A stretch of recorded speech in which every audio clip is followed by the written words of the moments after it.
On the shore of Long Island stands nothing. Where once rose America's most magnificent mansion, only memory remains. This is the story of Harbour Hill, the estate that inspired the great Gatsby, a palace that promised eternity but lasted barely 4 decades. Picture this, the year is 1899. While most of America builds modest homes with practical rooms and simple comforts, one man decides to construct something that defies every convention. Clarence Mackay, heir to a silver mining fortune and owner of the commercial cable company, purchases 216 acres of pristine Long Island coastline. His vision is audacious. He will build not just a house, but a declaration of arrival in stone and marble. The location itself tells the story. The north shore of Long Island in 1899 is mostly farmland and fishing villages. No grand estates yet dominate the coastline. No society pages chronicle lavish parties. This is raw territory where new money plans to plant its flag. Mackay chooses Roslyn, where the harbour narrows and wooded bluffs rise above the water. The site offers everything his ambition demands: elevation for dramatic views, deep water access for private yachts, dense forest to ensure absolute privacy, and most importantly, enough space to build something that will make Newport's mansions look quaint by comparison. Mackay is 25 years old when he makes this decision. His fortune flows from 2 sources that define the new American economy: silver mines in Nevada that produced unimaginable wealth during the Comstock lode strikes, and telegraph cables stretched across ocean floors, connecting continents with copper wires that carry messages in minutes instead of weeks. This is technology money, industrial fortune, the kind of wealth that transforms society, but struggles for acceptance among established families whose names appear in history books. Standing beside Mackay is Katherine Mackay, daughter of a United States Army general and descendant of colonial aristocracy. Her bloodline traces back to the founding of New York. His money is Western, recent, earned through mining camps and undersea cables. Hers represents old America, established families, inherited social position. Their marriage embodies the fundamental transaction of the Gilded Age, new capital seeking old legitimacy, ancient names needing fresh money. Together they commission Stanford White, the most celebrated architect in America. White has already designed Madison Square Garden, the Washington Square Arch, and mansions for the Vanderbilts. His name alone signals that this project aims for immortality, not mere luxury. When Mackay approaches White with his vision, the architect understands immediately. This will not be a summer cottage or even a grand house. This will be a statement that reshapes how America thinks about domestic architecture. White returns with plans that make Katherine draw her breath and Clarence nod with satisfaction. The design calls for a mansion of 160 rooms, spread across 4 acres under one roof. The central block rises 3 stories, flanked by wings that step down toward terraced gardens leading to the harbour. The style borrows from Italian Renaissance palaces, but scales everything to American proportions. Where European villas might seat 20 for dinner, Harbour Hill will accommodate 40 without crowding.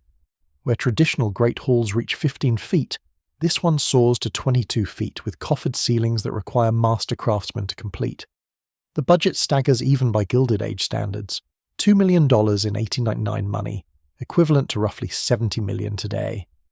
The timeline is equally ambitious.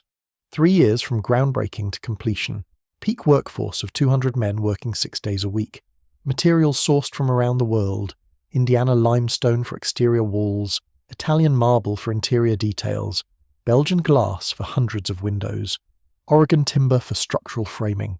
Nothing ordinary will touch this house. Construction begins in July 1899 as the new century approaches. The first crews arrive to find not open fields but dense forest. Oak trees a century-old tower above undergrowth thick enough to hide a man. White's plan requires clearing 40 acres without destroying the natural amphitheatre that sold Mackay on the location. This demands surgical precision, not wholesale logging. Trees must be removed selectively to frame views without exposing the mansion to harsh winds off the sound. The excavation work begins in earnest as summer heat intensifies.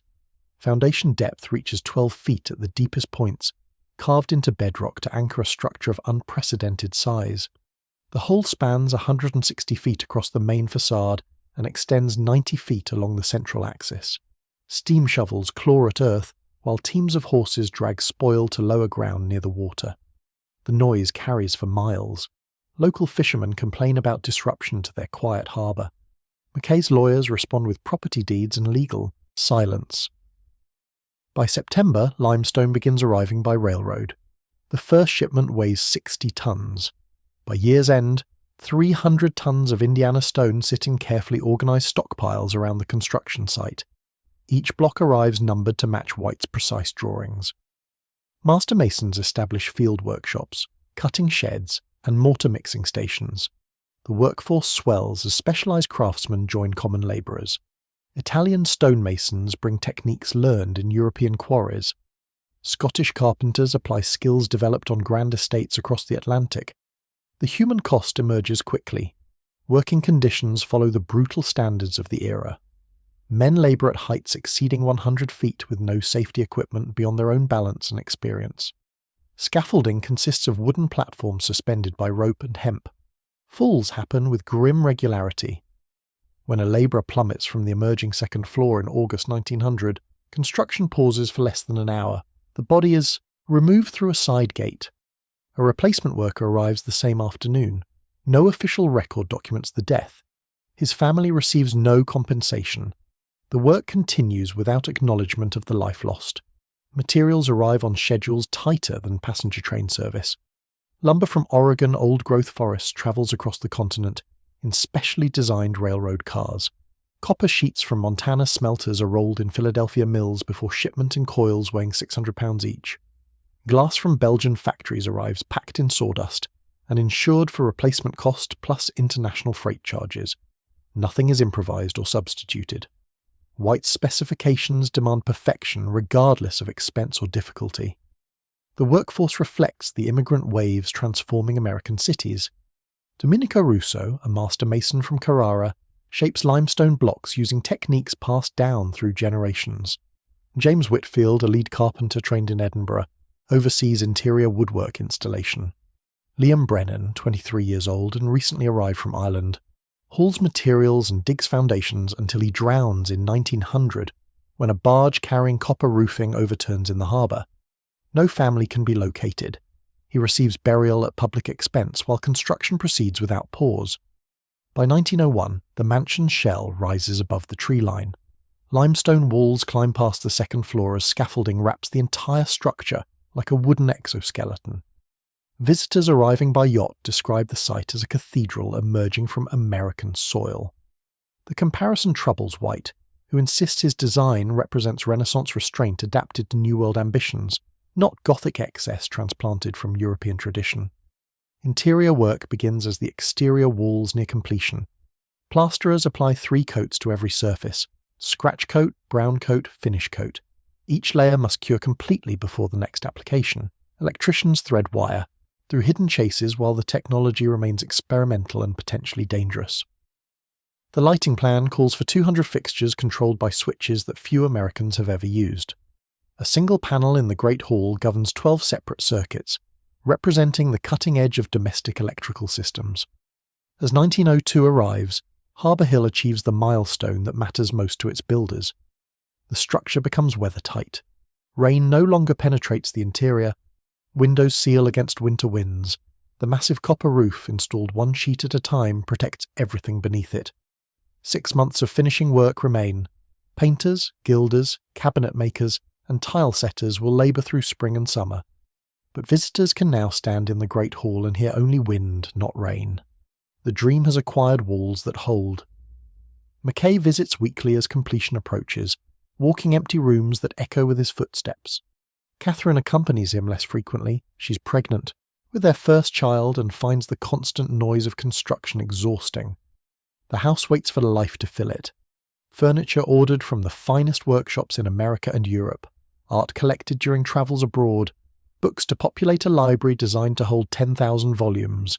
Everything ready for the moment when Harbour Hill transforms from construction site to home. That moment arrives on June 14, 1903, when Harbour Hill receives its first guests. Not a grand opening with hundreds of attendees, but an intimate dinner for 32 carefully chosen names. Architects who can appreciate White's achievement, patrons who understand the vision, editors from Harper's and Scribner's who will describe the evening in publications that matter. Stanford White himself attends, seated near Katherine as honour demands. Clarence rises for a toast that balances confidence with gratitude. The dining room glows under candlelight that reflects off silver, crystal and pale gold damask covering the walls. 7 courses arrive in perfect sequence. German, French and California wines accompany each dish. The meal extends for 3 hours without anyone complaining about the pace. This is rehearsal for performances to come. Harbour Hill has found its voice. Soon the world will hear it sing.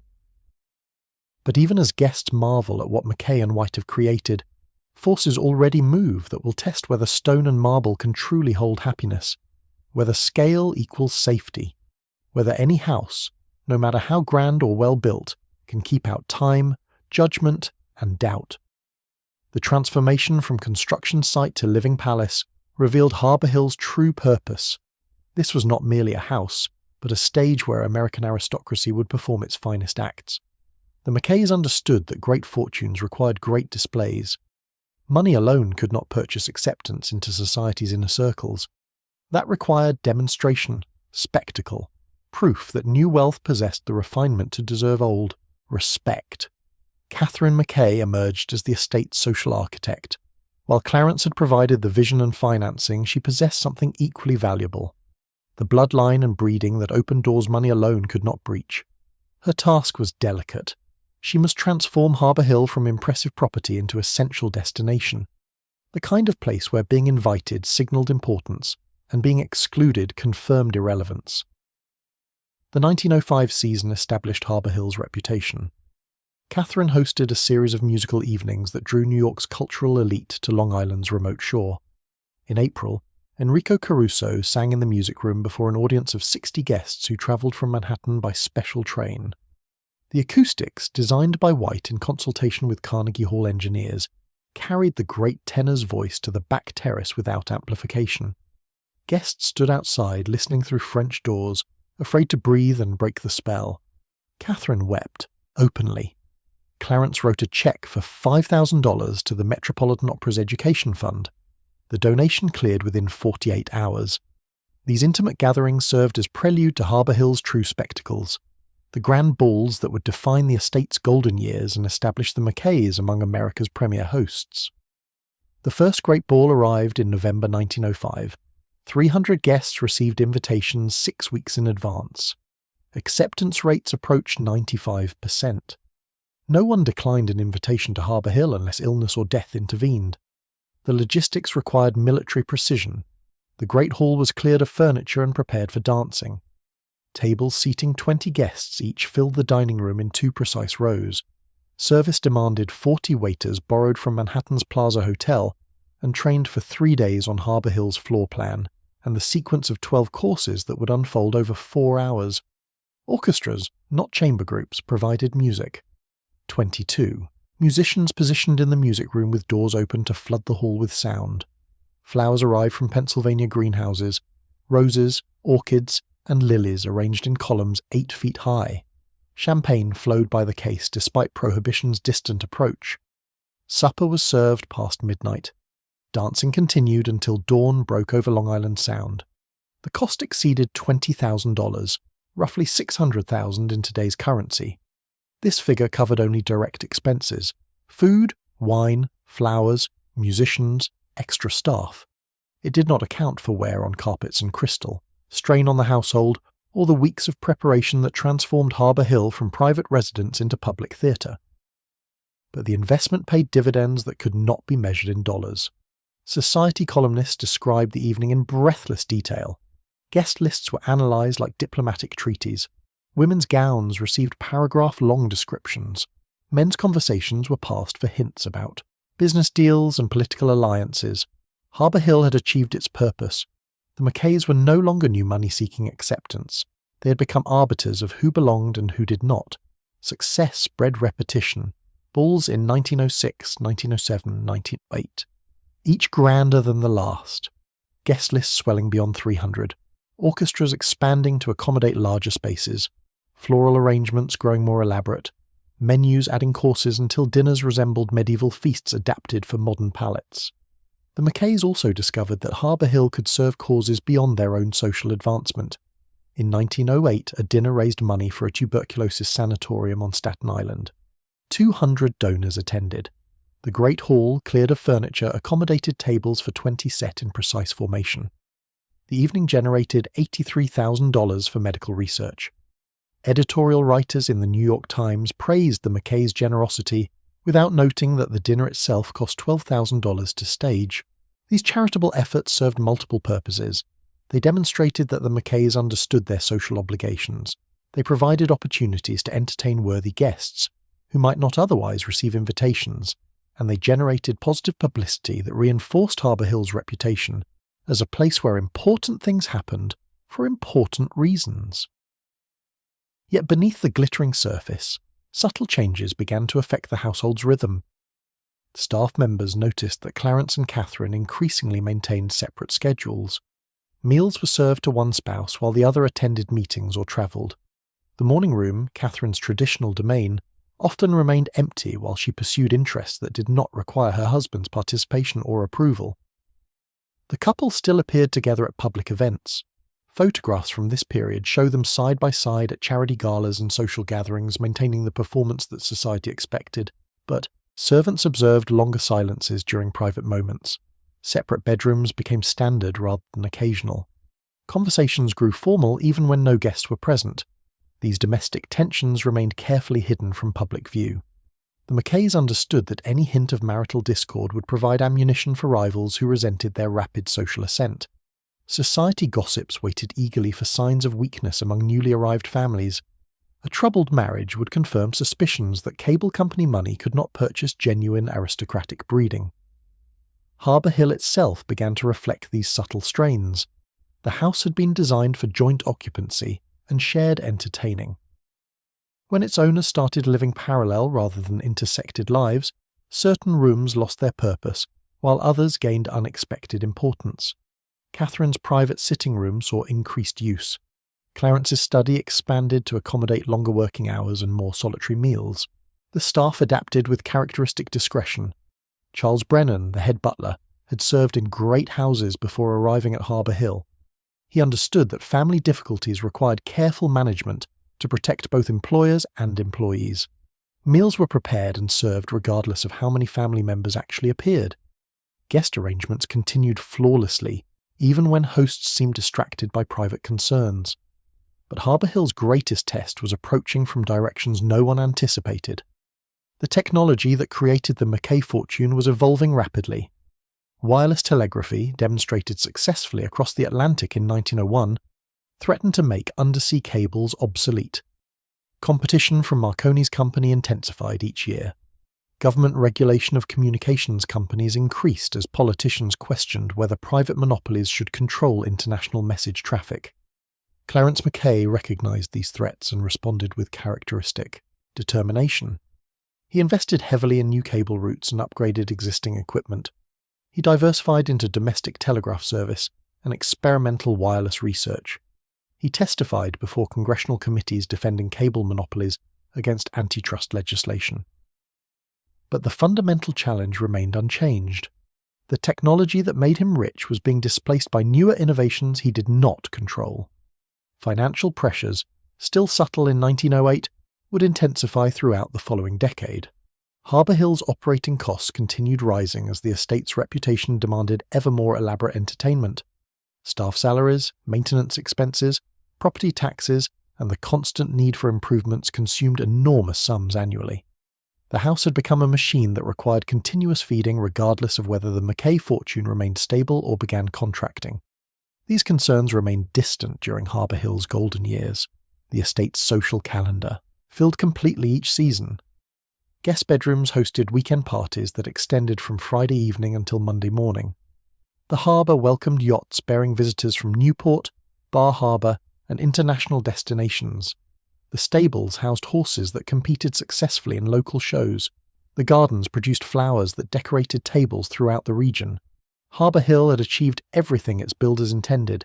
It commanded respect, attracted the most desirable society, and provided a stage for performances that shaped American culture during the final years of the Gilded Age.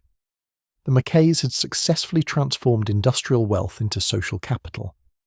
They had proven that new money, properly displayed and carefully managed, could purchase acceptance among families whose fortunes traced back generations. But acceptance came with obligations that would prove increasingly difficult to maintain. The house demanded constant performance from its owners. Every guest list required careful consideration. Every dinner menu needed approval. Every social season brought pressure to exceed previous accomplishments. Harbour Hill had become both achievement and burden, a palace that showcased the Mackays' success while consuming the resources that made that success possible. The contradiction would soon become impossible to ignore. The very forces that enabled Harbour Hill's creation were shifting in ways that threatened its survival. Technological change, economic uncertainty, and evolving social values would test whether any house, however grand, could withstand the pressures of a rapidly changing world. The years between 1910 and 1915 marked Harbour Hill's absolute zenith. Every invitation bore weight. Every gathering shaped reputations. The Mackays had achieved something remarkable in American society. They had transformed from wealthy outsiders into essential insiders. Their approval mattered. Their guest list determined social standing across the Northeast. Harbour Hill had become more than a mansion. It was an institution. Yet success at this level demanded constant vigilance. Katherine Mackay understood that maintaining social supremacy required perpetual innovation. The same guests who eagerly accepted invitations in 1905 now expected experiences that surpassed previous entertainments. Complacency meant irrelevance. Standing still meant falling behind. Her solution was scale. If previous balls hosted 300 guests, future gatherings would accommodate 400. If orchestras once numbered 22 musicians, new performances would feature 30. If dinner menus traditionally offered 7 courses, upcoming meals would present 9. Harbour Hill became locked in an arms race with itself. Each triumph raised expectations for the next performance. The 1912 Christmas ball epitomized this escalating grandeur. 400 guests received invitations printed on paper, embedded with gold leaf. Acceptance confirmations arrived within days. The guest list read like a directory of American power. Railroad barons, steel magnates, banking families, European nobility visiting for the season, cabinet members from Washington, Supreme Court justices, foreign ambassadors whose governments maintained relations with the United States primarily through New York society. Preparation consumed 6 weeks. The Great Hall was transformed into a ballroom that rivaled European palaces. Crystal chandeliers, each weighing over 1,000 pounds, hung from reinforced ceiling mounts. Mirrors imported from Venice lined the walls to multiply the light infinitely. Flowers covered every surface. 30,000 roses shipped from forced greenhouses in Pennsylvania. Orchids flown in specially refrigerated railroad cars from California. Arrangements so elaborate they required structural support to prevent collapse. The menu challenged even Harbour Hill's experienced kitchen staff. 12 courses beginning with beluga caviar and progressing through delicacies that required ingredients from 4 continents. Wines chosen from cellars that Clarence had been building for over a decade. Champagne that flowed without pause from 8 in the evening until sunrise the following day. Entertainment reached theatrical proportions. The orchestra expanded to include string sections from the New York Philharmonic. Soloists performed between dance sets. A soprano from the Metropolitan Opera sang arias from a platform constructed specifically for the evening. Dancers performed choreographed pieces during supper courses. The entire production unfolded with precision that military campaigns would envy. The cost approached $30,000, nearly $1 million in today's currency for a single evening's entertainment. Clarence wrote the checks without visible concern. Commercial cable company profits in 1912 still generated sufficient income to support Harbour Hill's expanding appetites. The telegraph business, while facing increasing competition from wireless technology, remained profitable enough to fund the Mackays' social ambitions. But beneath the surface, warning signs accumulated for those who chose to notice them. Wireless telegraph service improved steadily each year. Marconi's company expanded operations across the Atlantic. Government officials questioned whether private companies should control international communications during times of crisis. Congressional hearings examined telegraph monopolies with skeptical attention that made Clarence increasingly uncomfortable. The Titanic disaster in April 1912 crystallized these concerns in unexpected ways. Wireless distress calls summoned rescue ships and saved lives. Public opinion shifted dramatically toward radio technology. Newspapers praised wireless operators as heroes, while questioning why ships remained dependent on undersea cables for routine communications. Stock prices reflected changing sentiment.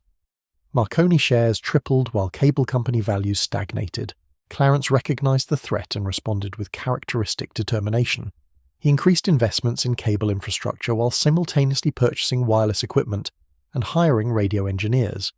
Commercial cable company diversified into domestic telegraph service to reduce dependence on international traffic. Merger discussions with smaller competitors began as industry consolidation seemed inevitable. These business pressures coincided with personal strains that could no longer be concealed from observant servants. Katherine and Clarence maintained separate social calendars more often than not. She pursued interests in archaeology and historical preservation that required extensive travel. He focused on business challenges that demanded constant attention. Their paths intersected for public appearances but diverged during private moments. The children felt these tensions most acutely. Ellen, John, and young Katherine learned to navigate parents who functioned as business partners rather than married couple. Breakfast might feature one parent while dinner included the other. Weekend activities were planned around individual schedules rather than family gatherings. Harbour Hill began to feel less like a home and more like an elegant hotel where family members happened to maintain rooms. Staff adapted with professional discretion. Charles Brennan, the head butler, coordinated between separate households within the same mansion. Meals were prepared for varying numbers of diners depending on who remained at the estate. Guest arrangements became more complex as hosts might entertain independently rather than jointly. The machinery of Harbour Hill continued functioning smoothly while its fundamental purpose evolved. The outbreak of war in Europe during August 1914 transformed American society in ways that reached even Harbour Hill's protected environment. Initial reactions among the Mackays' social circle mixed concern with curiosity. War seemed distant from Long Island's peaceful shores. European guests cancelled visits, but domestic society continued its established rhythms. Dinner parties discussed the conflict as distant tragedy rather than immediate threat. Katherine responded to European crisis with characteristic energy and organisational skill. She established Harbour Hill as headquarters for relief efforts, supporting Belgian refugees and French wounded. The Great Hall that had hosted dancing now accommodated meetings of the North Shore Women's War Relief Committee. Tables once laden with champagne and delicacies now supported bandage rolling and supply packaging. These activities provided Katherine with purpose that had been missing from purely social entertaining. Relief work offered concrete accomplishments beyond successful dinner parties. Her administrative abilities, refined through years of managing Harbour Hill's complex social calendar, proved invaluable for coordinating charitable efforts across multiple organisations. She discovered satisfaction in work that served others rather than simply displaying her family's wealth. Clarence contributed differently but substantially. Commercial cable company donated transmission capacity for military and relief communications. Transatlantic lines carried coded messages prioritised ahead of commercial traffic. Revenue declined as paying customers yielded bandwidth to government needs. Mackay accepted these losses as patriotic duty, while calculating their impact on Harbour Hill's operating budget. The war's effect on Harbour Hill's social landscape proved gradual but profound. Guest lists began featuring military officers and government officials rather than exclusively social figures. Conversation shifted from gossip and artistic appreciation toward discussions of international politics and American responsibilities. Menus simplified as conspicuous consumption seemed inappropriate during times of global suffering. By 1916, Harbour Hill had evolved from purely social venue into something approaching a civic institution. Katherine's relief work attracted national attention. Magazines featured articles about her organisational achievements alongside traditional coverage of her entertaining success. The estate gained respect for contributions beyond beautiful parties and impressive guest lists. Yet this transformation carried costs that extended beyond reduced profits from Clarence's business interests. Running Harbour Hill as both private residence and charitable headquarters doubled administrative burdens. Staff worked longer hours supporting both family needs and relief activities. Maintenance expenses increased as heavier use accelerated wear on furnishings and facilities. The house that had been designed for pleasure now served duty, and duty demanded different resources than entertainment. More troubling, the war exposed fundamental questions about Harbour Hill's place in a changing world. Could elaborate private estates justify themselves when public needs seemed so pressing? Did families have moral obligations to share their wealth more broadly during times of crisis? Should resources devoted to personal luxury be redirected toward collective benefit? These questions remained largely unspoken among Harbour Hill's residents and guests, but they hung in the air during charitable meetings held in rooms designed for pleasure. They influenced conversations between servants who observed both luxury and sacrifice within the same walls. They shaped Katherine's evolving sense of purpose as she discovered fulfillment in work that served causes beyond her family's social advancement. The Mackays had successfully navigated Harbour Hill's transition from construction project to social triumph. They had proven that new money could purchase old respect when properly displayed and carefully managed. But the world was changing in ways that would test whether any private palace could remain relevant as public. Concerns demanded increasing attention. The Golden Age was ending. Whether Harbour Hill could adapt to whatever came next remained an open question that would soon demand answers. Answers. The answers arrived with devastating swiftness. America's entry into the war in April 1917 accelerated changes that had been building for years. Harbour Hill found itself caught between two worlds: the old society that valued privacy and exclusivity, and a new reality that demanded public service and shared sacrifice. The transformation was immediate and total. The grand ballroom that had witnessed Harbour Hill's most spectacular triumphs became headquarters for Liberty Bond drives. Local banks sent representatives to coordinate sales. Clarence pledged $50,000 personally and underwrote another $100,000 in bonds sold to employees of commercial cable and postal telegraph companies. His name appeared in newspapers not for entertaining but for patriotic duty. Society pages gave way to civic notices. The dining room still hosted fundraising dinners, but the atmosphere had changed completely. Menus narrowed from 12 courses to 4. American wines replaced French vintages. Guests arrived in evening dress but left their jewels at home. Excess had become suspect. Restraint was now virtue. Katherine threw herself into war work with energy that surprised even those who knew her organisational abilities. She volunteered Harbour Hill for convalescent use if military hospitals needed overflow capacity. The offer was noted and filed, though Long Island facilities maintained adequate space throughout the conflict. The gesture mattered more than its immediate practical value. The estate that had symbolised private wealth now offered itself for public good. The staff adapted to wartime conditions with characteristic professionalism. Charles Brennan organised a war savings plan among Harbour Hill employees. Workers pledged 5% of their wages to Liberty bonds. Participation was technically voluntary but practically universal. Patriotism and peer pressure proved difficult to separate. By war's end, the staff had purchased $4,000 in bonds, roughly $120,000 in today's currency. Brennan kept meticulous records. Every dollar would be repaid with interest. Clarence's contribution was less visible, but more substantial. Commercial cable donated transmission capacity for military communications without seeking government reimbursement. Transatlantic lines carried coded messages prioritized ahead of paying customers. Revenue fell sharply as commercial traffic yielded to military needs. Mackay absorbed losses approaching $80,000 by November 1918. He did not complain publicly or request compensation. The war brought new types of guests to Harbour Hill. In spring 1918, Katherine hosted a weekend for officers from Camp Upton. Majors, colonels, and a brigadier general toured the grounds and dined in the formal rooms. The quartet played Brahms and Dvorak. Nothing German appeared on the programme. Photographs show uniforms on the terrace with Long Island Sound behind them. Expressions remained carefully neutral. The officers were being evaluated as much as honoured. Society watched to determine whether wealthy families would share resources or merely gesture towards sacrifice. Mackay passed this test decisively. He wrote another cheque for $25,000 to the Camp Upton Welfare Fund. The donation was announced in local newspapers and reprinted in Manhattan society columns. But something fundamental had shifted that would not return to its previous form. Harbour Hill had opened as a declaration of private achievement.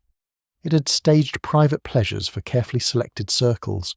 War forced it open to public use. Committees, causes, and strangers walked halls built for intimate gatherings. The house fulfilled its duty admirably. Once opened, however, doors do not fully close. After the armistice in November 1918, life did not return to 1914 patterns. Parties resumed but remained smaller. Guest lists contracted. The tone never recovered its pre-war lightness. People had seen too much suffering and spent too much money. They had also glimpsed inside estates like Harbour Hill, not as guests, but as citizens claiming temporary use for national purposes. The house remained magnificent. Magnificence alone no longer justified itself. Clarence and Katherine sensed this change without naming it directly. They continued hosting according to established patterns. The rituals persisted unchanged, but the centre had moved somewhere beyond their control. 20 miles west, a young writer rented a modest cottage and watched the shoreline with fascination. His name was F. Scott Fitzgerald. The year was 1922. He observed the mansions from sufficient distance to see both their beauty and their contradictions. He attended parties at estates similar to Harbour Hill, though never Harbour Hill itself. He lacked the social standing required for Katherine's guest lists. Fitzgerald studied the performers who inhabited these houses, men who had minted fortunes through war contracts, speculation, and real estate development, women who had married titles, money, or both. Everyone performed wealth and joy with desperate intensity. Everyone acted as though 1922 would last forever. He recognised the performance because he was performing too. Fitzgerald's income in 1923 reached $28,000, roughly $500,000 today. Substantial for a writer, but inadequate for the Gold Coast lifestyle, he observed. His capital consisted of literary celebrity rather than inherited dynasty. He stood inside this world, but not of it. The perfect angle for observation. In autumn 1923, he began drafting a novel with the working title Trimalchio in West Egg. The setting drew directly from Great Neck and Sands Point geography. Two fictional peninsulas, East Egg and West Egg, mapped precisely onto the real Long Island locations where Harbour Hill dominated the landscape. The plot centred on a mysterious millionaire staging extravagant parties in a mansion designed to dazzle a woman living across the water. She was married, unattainable, the embodiment of everything he wanted but could never possess. The geography was deliberate. Gatsby on the western peninsula looking east across the bay toward old money, inherited names, settled security. Harbour Hill's view reversed. Fitzgerald completed his manuscript in October 1924 and revised through winter. The title changed to The Great Gatsby. Publication arrived on April 10, 1925. Initial sales disappointed. Roughly 20,000 copies sold during the first year. Reviews divided between praise for the prose and criticism of thin characterization. Fitzgerald earned under $2,000 in royalties. His editor sent consolations. The book would find its audience eventually. That prediction proved more accurate than anyone imagined. But in 1925, Harbour Hill paid no attention. The Mackays did not read Gatsby. Their staff did not discuss it. Society columnists ignored it completely. The novel sold modestly, slipped from bestseller lists, and drifted into the seasonal current of American fiction. Only decades later would it return with force that transformed American literature. Reissued for soldiers during World War II, adopted by universities in the 1950s, canonized during the 1960s. By 1970, The Great Gatsby sold more copies annually than it had during its first decade combined. The Gold Coast of the novel, shimmering and doomed, forever paused in summer 1922, became more real than the historical shore. People came to Long Island searching for Gatsby's house.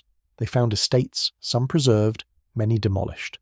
They asked about parties, green lights, and docks where dreamers reached across dark water toward hopes they could not name, guides pointed to. Likely inspirations. Harbour Hill was always mentioned. The location matched perfectly. The scale aligned with Fitzgerald's descriptions. Most importantly, the striving made visible in stone embodied everything Gatsby represented. But Gatsby's mansion, like Gatsby himself, was composite fiction. A dozen estates contributed details. Fitzgerald invented the rest. What mattered was permanence given to the temporary. The novel transformed wealth into myth, excess into elegy, a dated summer into something universal and eternal. Harbour Hill threw real parties for real guests who are mostly forgotten. Gatsby threw fictional parties for fictional guests who cannot die. The irony was precise and cruel. Fiction preserved what fortune could not sustain. Meanwhile, the forces that built Harbour Hill were crumbling with accelerating speed. October 1929 brought Black Tuesday and market collapse that destroyed paper fortunes overnight. Clarence Mackay was not ruined immediately.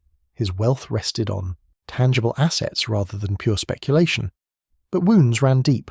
Postal telegraph stock fell from $42 in September to $18 by November. It never recovered. The immediate impact remained muted through careful management. No mass staff dismissals occurred overnight. Wings did not close abruptly. Harbour Hill in 1930 looked substantially like Harbour Hill in 1928.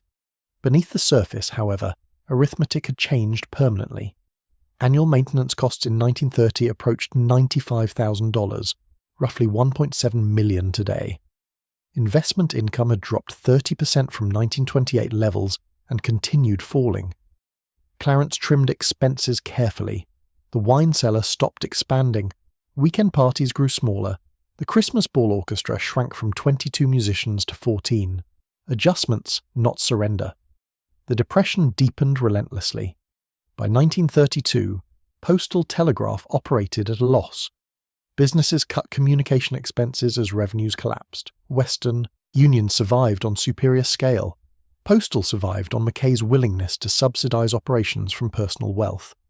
Between 1930 and 1935, he poured $1.2 million into the company, roughly $27 million today, to preserve jobs and protect the family name. Harbour Hill absorbed these losses through gradual reduction. Staff cuts moved from hints to policy. The gardening crew dropped from 12 men to 7. 3 housemaids departed without replacement. Chauffeurs remained while stable hands did not. Charles Brennan accepted a 10% salary reduction to avoid dismissal. Others were less fortunate. By 1935, permanent staff numbered 22, roughly half the pre-depression level. The house still functioned magnificently. Guests noticed only that service seemed slightly less abundant than memory suggested. Rooms remained heated and cleaned. Meals appeared on schedule. But the invisible army that made effortlessness possible had thinned to essential personnel only.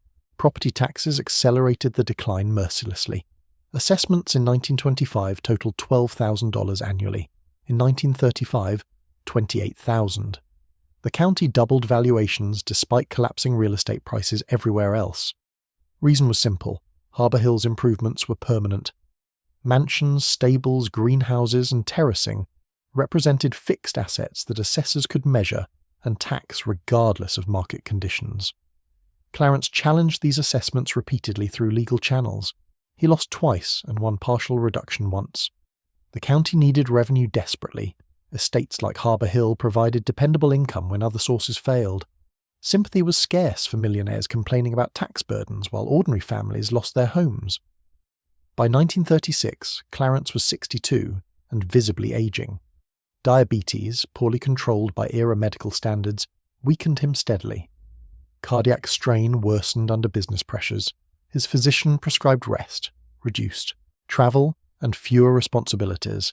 Clarence ignored medical advice completely. Postal telegraph demanded daily attention. Merger talks with Western Union began, stalled, resumed, and stalled again. The company bled money he could not spare. Katherine had evolved from estranged wife to legal adversary. Their marriage existed only in name and public appearances. Separate residences, separate financial arrangements, separate social calendars. When they appeared together, photographs showed 2 people aged beyond their years. Katherine was 59 in 1936 but looked 70. Clarence appeared worse. Harbour Hill began showing restraint that guests interpreted as elegant understatement rather than financial necessity. Paint refreshing was postponed indefinitely. Carpets due for replacement were professionally cleaned and turned. In 1937, the roof leaked during a severe storm. Repairs came slowly, room by room, as cash flow permitted. The ballroom ceiling developed water stains that visitors pretended not to notice. Prospective buyers appeared with increasing frequency. Between 1936 and 1940, 4 serious inquiries arrived from different sources. Developers wanted the land for subdivision. Institutions considered the building for schools or hospitals. All offers shared a disturbing pattern. Valuations represented fractions of original construction costs. One bid in 1938 offered $350,000 for the entire estate. Mackay had spent $2 million on the house alone. He refused these offers reflexively. Refusal was pride rather than strategy. By 1940, the question was no longer whether Harbour Hill would be sold, but whether it would go intact or in pieces. Clarence delayed that decision as long as possible. War arrived first and changed everything once again. December 7th, 1941. Pearl Harbor changes everything for America and for Harbour Hill. Clarence Mackay is 67 years old, too frail for military service, too ill for demanding war work. His contribution comes through what he controls: postal telegraph capacity for military messages, bond purchases that strain his reduced resources, public statements supporting the war effort. The government accepts these offerings without enthusiasm. Telegraph technology has evolved beyond Mackay's ability to compete. Wireless communications dominate military planning. His cables serve backup roles rather than primary functions. The relevance he once commanded through technological leadership has evaporated. War also brings personal reckonings that can no longer be postponed. Katherine had obtained legal separation years earlier, not divorce but formal division of property and obligations. Court documents made their arrangement public. She retained the Manhattan townhouse and ongoing financial support. He kept Harbour Hill and the failing telegraph interests. Whether that represented victory or burden depended entirely on perspective and timing. In 1941, Harbour Hill felt more like millstone than trophy. The estate consumed resources at rates that Mackay's diminished income could barely sustain. Maintenance costs remained fixed regardless of revenue fluctuations. Staff required wages whether guests filled the rooms or not. Property taxes climbed annually while property values stagnated. Clarence lived at Harbour Hill essentially alone now. His second marriage to Anna Cassis, an opera singer 26 years his junior, had produced more headlines than happiness. Society whispered about December-May relationships and financial motivations. The marriage functioned mostly on separate tracks by 1942. Anna preferred Manhattan's cultural offerings. Clarence remained anchored to Long Island by necessity and declining health. Staff had dwindled to 14 essential employees. Whole wings of the mansion closed to save heating costs. The ballroom, unused since 1939, was shuttered completely during winter months. Clarence occupied his study, his bedroom, and the small dining room where meals were served to one. The great hall that once hosted hundreds now echoed with solitary footsteps. These economies could not disguise Harbour Hill's fundamental problem. The house had been designed for abundance. Reduced circumstances made it feel hollow rather than intimate. Rooms built for entertaining seemed cavernous when empty. Corridors planned for busy household traffic stretched endlessly when travelled alone. The mansion had become a monument to its own obsolescence. Clarence Mackay died on November 12, 1938, at age 64. The timing matters because historical accounts often confuse these dates. His death preceded America's entry into the war and occurred long after his second marriage had effectively ended. What followed was estate law rather than family sentiment. Anna contested elements of the will through legal channels that would drag on for years. Katherine, as first wife, had already secured her settlement through earlier negotiations. The children received shares but not operational control. Ellen, who had married Irving Berlin in 1926 against her father's wishes, faced disinheritance that was later partially reversed through court proceedings. The result was complexity, litigation and delay. During those years of legal uncertainty, Harbour Hill deteriorated under minimal care. A caretaker and 2 groundsmen remained to prevent vandalism and basic decay. The house was winterized but not heated. Pipes froze during the harsh winter of 1940, flooding the north wing. Repairs waited for court approvals that came slowly. In 1941, local teenagers discovered that Harbour Hill's windows could be broken without immediate consequences. Vandalism was minor but symbolically devastating. The mansion that had once commanded respect through its grandeur now attracted disrespect through its abandonment. Not legally abandoned, but empty enough to seem fair game for mischief. By 1942, the family reached consensus on the only practical solution. Harbour Hill must be sold. Wartime was precisely the wrong market for such transactions. Buyers were scarce. developers could not secure building materials for new construction. Wealthy individuals faced uncertainty about post-war economics. The estate listed at $400,000. No serious offers materialized. The asking price fell steadily as reality imposed itself on hope. $300,000 in 1943, $250,000 in 1945. Each reduction brought Harbour Hill closer to the psychological breaking point, where its value as architectural treasure would equal its worth as developable land. In 1947, a buyer finally appeared with terms that ended Harbour Hill's existence as intended. A developer proposed Harbour Hill Estates, roughly 60 residential lots carved from the original 216 acres. The mansion itself was an obstacle rather than an asset. Demolition was assumed rather than discussed. The family accepted $190,000, roughly $2.7 million in today's currency. The transaction closed in August. Demolition began in October. 6 months of methodical erasure followed. Salvage crews arrived first with instructions to preserve anything valuable enough to resell. Marble mantels were carefully removed for installation in other houses seeking instant grandeur. Crystal chandeliers were dismantled and sold to dealers specializing in architectural antiques. Mahogany panelling came out in sections for buyers who wanted library walls without waiting decades for craftsmanship. The grand staircase, Stanford White's masterpiece of proportion and detail, disappeared piece by piece. Carved balusters went to collectors.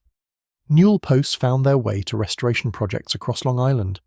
The curved handrail, shaped from single lengths of mahogany, was cut into manageable sections for transport to unknown destinations. Even Harbour Hill's bones had value. Indiana limestone was crushed for road fill. Copper roofing was stripped for scrap metal that brought premium prices in the post-war economy. The skeleton of steel framing went to recyclers who understood that quality materials retained worth regardless of their original context. By April 1948, the site was bare earth. 45 years after completion, Harbour Hill was gone. Not slowly through neglect or gradually through abandonment. Deliberately, efficiently, completely gone. Photographs survived in archives. Floor plans rested in architectural libraries. A few fragments, gates and garden ornaments found their way to museums as curiosities. But the house itself, the three-dimensional reality that Stanford White had drawn and hundreds of craftsmen had built, no longer existed anywhere except in memory and in the pages of a novel that had captured its essence without mentioning its name.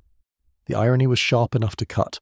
Fiction had preserved what fortune could not sustain. Harbour Hill's demolition was not unique among Gold Coast estates. Between 1940 and 1960, over 200 similar mansions were destroyed across Long Island. The reasons varied, but the pattern remained consistent. Families sold to developers. Developers demolished for subdivision. Mansions that had taken years to build became memories within months. But Harbour Hill's disappearance carried special weight because of its connection to American literature. The house that inspired Gatsby's mansion was gone while Gatsby's parties continued forever in the novel's pages. Readers could visit the fictional estate any time they opened the book. The real estate existed only in photographs that grew more precious with each passing year. What remained where Harbour Hill once stood? 60 suburban houses on quarter-acre lots. Families who had no idea their backyards once hosted orchestras, or their driveways crossed paths where carriages had delivered society's elite to America's most magnificent ballroom. The transformation was complete and irreversible. The land itself retained traces of its former grandeur for those who knew how to look. Stone foundations occasionally surfaced during garden construction. Fragments of carved limestone turned up as property owners dug swimming pools.